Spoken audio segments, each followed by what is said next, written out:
Hello and welcome to GameSack. Final Vendetta was released on June 17th, 2022, which as of the release of this episode is only like a few days ago. Anyway, I figured to make for a nice review because I've had time to play it for a while before making this episode. And yes, that means they sent me a code and they made me promise to say only great, amazing things about it. No, I'm just kidding. They said nothing of the sort. In fact, they didn't even say I had to review it. But I figured to make for a nice short bonus episode. So let's get to it. Back in 2020, a bunch of people who weren't Sega or Ancient brought us Streets of Rage 4.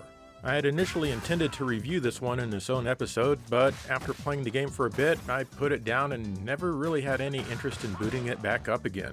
This here is probably the third or fourth time I've bothered playing it, ever. This is my first time playing it after they rebalanced it though, and I must say it's much more enjoyable now. Still, despite everything it did right, and it does do lots of things right, there was just something about it that didn't move me very much. I wondered if it were still possible to truly recapture that 90s beat-em-up magic on modern systems. This brings us to the subject of this episode, Final Vendetta from Numskull and Bitmap Bureau. It's available on the Nintendo Switch, PlayStation 4, PlayStation 5, the Xbox family, and Steam. I'm playing the Switch version for this review. You may remember Bitmap Bureau from Xenocrisis, which is on almost every platform ever, including some retro ones. They also previously worked with Numskull on Battle Axe for the modern platforms, which I really enjoyed, except for the lack of continues. Well, Numskull and Bitmap Bureau have paired up once again for this one. As you may have surmised, Final Vendetta is a beat-em-up for one or two players simultaneously. I'll be playing in single-player mode since of course I have no friends. Claire, who's the main protagonist of the game, finds out that her sister has been kidnapped via a very Final Fight-like intro sequence. Two of her friends decide to help her out in her battle.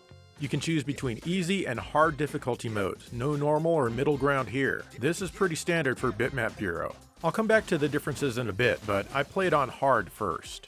You then choose from three different characters, Miller, Claire, and Duke. You might think this is a standard beat-em-up, but there are definitely some things to learn here if you want to survive. You have a jump button, an attack, a block, and a special. The special button doesn't actually do anything tremendously special. You can use it to kick people when they're down, which is fun, but otherwise I haven't found a ton of use for it. The block button is weird, mainly because I'm not used to having it in a game like this. It'll certainly block enemy attacks, but your foes will eventually break through your defenses. You can also dodge up and down by double tapping either up or down. If you press attack and jump together, you do your super move. Of course, this is great for when you're surrounded. Like most other beat-em-ups, this will drain your life bar. It seems to drain it even more in this game though. But that's where the super meter at the bottom of the screen comes in. It charges up as you attack enemies. Once it's full, you can use your super move without depleting any of your health. Usually you can get one or two supers out of this before it needs to be recharged again, but fortunately it doesn't take long. Your enemies can gang up on you easily and it can be tough to escape, so your first impression might be one of frustration even though many of the enemies die fairly quick. Once you realize how this game works, it becomes a lot more manageable. Otherwise, you're going to find yourself getting your ass kicked pretty hard. Oh, and guess what? There are no continues. None. I mean, this is a Bitmap Bureau game after all. They don't know what continues even are. This is a shorter game than Streets of Rage 4, but thanks to no continues, you're going to have to work pretty hard to see the end. Each of the three characters feels unique and are fun to play as, though I prefer playing as Claire. Miller, the wrestler, is my least favorite character because he's slower, but he's still fun. There are a couple of enemies and bosses that are untouchable normally. Like this chick, she just keeps blocking everything I throw at her. Or how about this boss? I couldn't damage him much at all using conventional means. So I had to resort to the old jump kick method. I was able to soundly beat him without taking any more damage once I resorted to this. It took a while though, so you won't be getting any S ranks by doing this. There are sometimes weapons around that you can pick up and use, but honestly, I kind of find these frustrating. For one, they disappear if you drop them even once. Next, some of them like this sword are so slow that you'll get your ass beat constantly just by trying to swing it. There are, of course, other items to pick up for points and to restore some health. If that pizza on the ground is good enough for the pigeons, it's good enough for me. Delicious! There's also an extra life to find somewhere in each stage. So, about the easy mode. You may not find it significantly easier than hard mode. In easy mode, you get a couple of more lives to start with, slightly weaker bosses, and a few less enemies here and there. However, you need to play and beat the game in hard mode to unlock stuff like survival mode, boss rush mode, and ultra difficulty. In survival mode, you basically face an onslaught of enemies to see how many you can defeat. The catch is that you only have one life. Sometimes food will drop down from who knows where to help you live a little longer. Even weapons will also drop. God is on your side. Boss rush mode is pretty self-explanatory, and again, you only have a single life in which to do it all. Good luck. Hell, even the training mode needs to be unlocked. You can beat the game with any character to unlock it. Though I think that if you can beat the game, you probably don't need a training mode. Still, you can choose to fight pretty much any enemy in the game here. That's probably why you need to beat it first, as you can even fight the final boss. This isn't him, by the way. The gameplay is pretty solid with this one. I mean, I've played it a bunch, and I haven't gotten bored, at least not yet.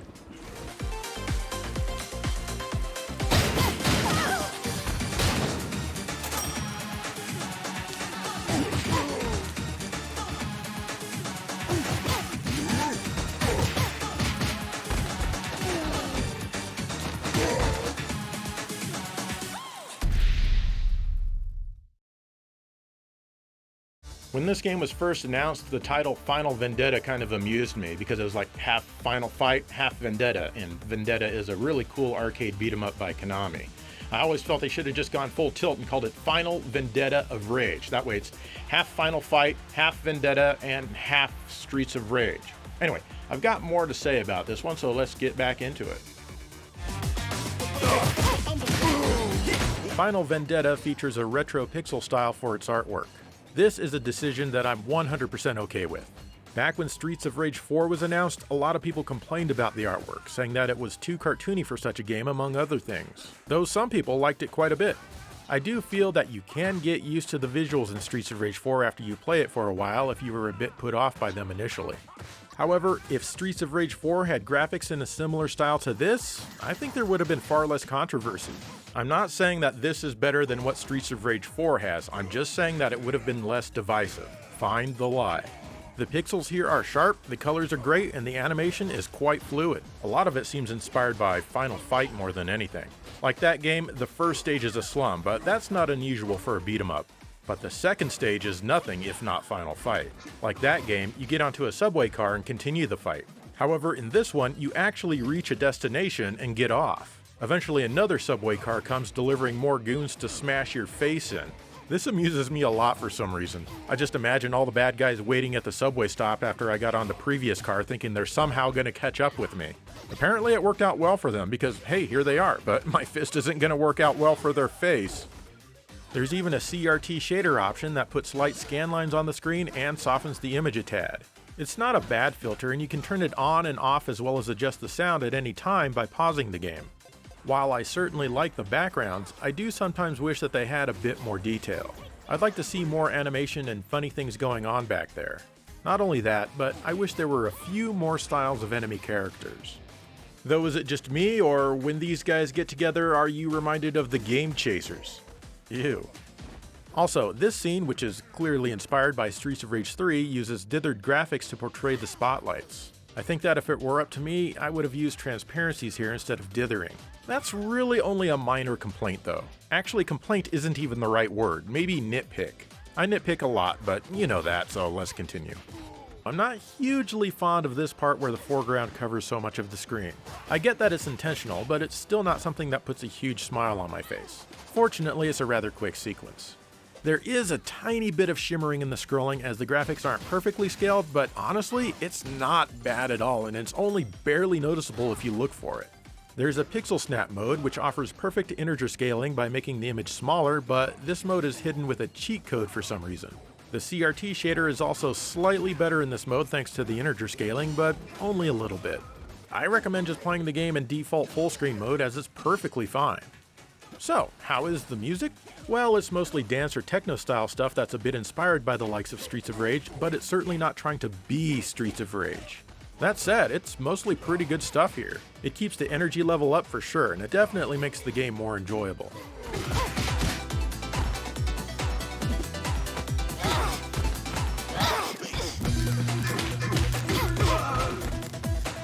Oh, and there's a sound test, and it's not even hidden. I love sound tests. The sound effects are solid, and it's very satisfying to deliver attacks on your foes.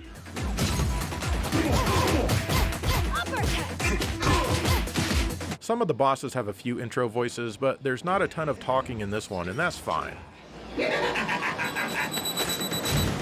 So, what more can I say about Final Vendetta? Well, I'd like to mention the vibration function. On the Switch, it both feels and sounds like my phone ringing or getting a notification. I don't know who at Nintendo decided that these little micro buzzes should replace proper rumble. It's extremely annoying. Again, this is the Switch version, and it's probably not as bad on the Xbox or PlayStation. Fortunately, this can be turned off.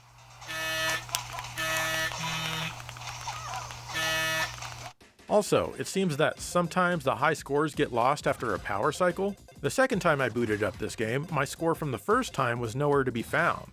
After I power cycled the Switch again later and made it back to the high score table, I found that 2 of my scores from the previous session were still there, but the third one was missing. I was playing the same game mode and the same difficulty setting each time. That's kind of weird. Anyway, when it comes down to it, this is a really good beat 'em up. Is it better than the Streets of Rage 4? In some ways, yes, and other ways, no. This one is certainly more difficult, but at the same time it's a lot shorter and has less variety. I mean, it only has 6 stages. You can tell it had a smaller budget, but that certainly isn't always a bad thing. Overall, Streets of Rage 4 is definitely the beefier game, but even I got bored with it by stage 10. This one is more bite-sized, and honestly that's a good thing when it comes to beat-em-ups. It also feels more arcadey, which is a plus in my book. This game has a physical version from Limited Run costing $45, but those pre-orders have already ended. Otherwise, you can get it digitally for between $30 and $35. I think it's worth it. Can't wait for the Neo Geo version. It'd be the best beat 'em up on the system.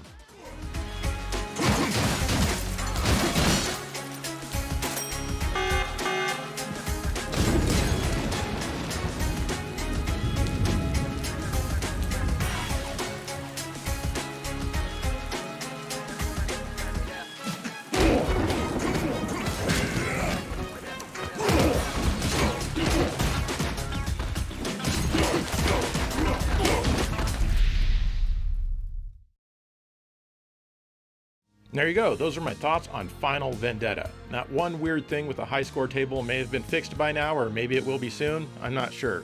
But otherwise, I really like this game, but you've got to be willing to put in the time to get good, as they say.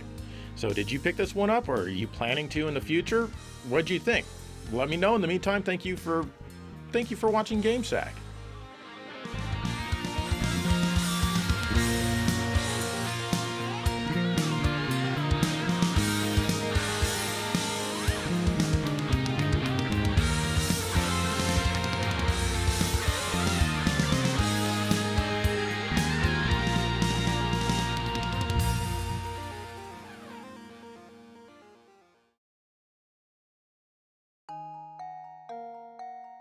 I'm not quite sure how to end this episode, so that means it's time for a Literacy Corner.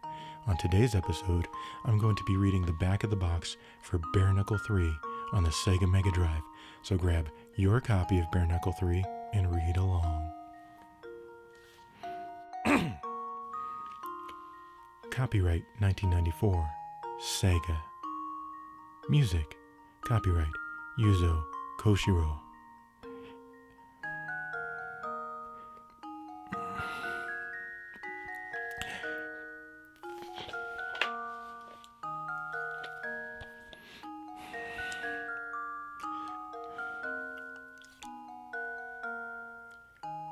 Literacy Corner's stupid anyway.